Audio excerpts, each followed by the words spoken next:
For me, this journey really began quite unexpectedly. I trained as an architect, and I had this new job lined up in Australia, and I really wanted to get there without taking an aeroplane.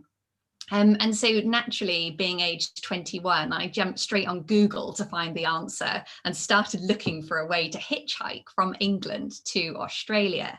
And when I did, this just popped up on my screen. Oh, sorry, oh, there we go. Move my slides.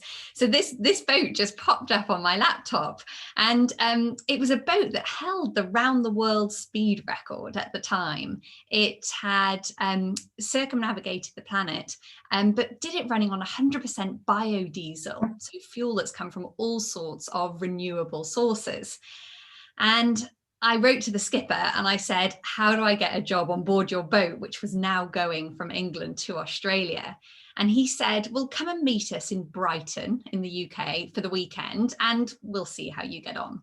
So I showed up in Brighton with enough stuff to last me for a weekend and didn't end up going home for another 923 days.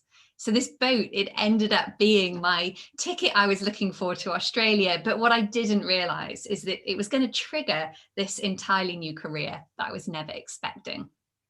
So we set off around the world.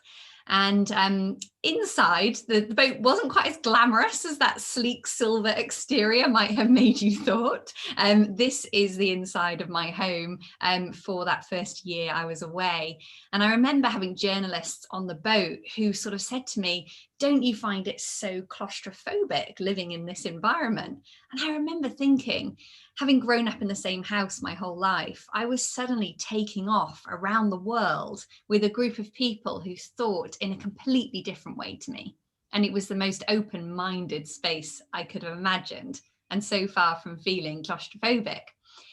But along the way, there were so many things that I was never expecting to see on this trip around the world. We saw the rising sea levels, that was meaning that remote islands couldn't actually grow food in the ground because their soil was so salty for their crops to grow. They couldn't catch fish because the commercial vessels had emptied their seas of the fish that they knew how to catch. But the knock-on effect of a lot of this was a new reliance on importing plastic packaged food and drink that we would then see washed up on the many remote beaches of these Pacific islands, and of course being used and consumed in the local communities. It was then in between each of these islands that I had days of this open ocean. And for me, that time at sea really made me realize that when you're at sea, you're constantly reacting to the changes in the environment around you as the wind and the waves shift. You have to respond and adjust your course.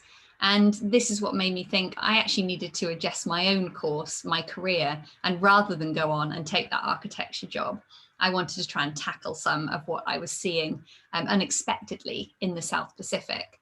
And the issue that just jumped out at me, every island that we landed on, every beach that I walked on, was this issue of plastic.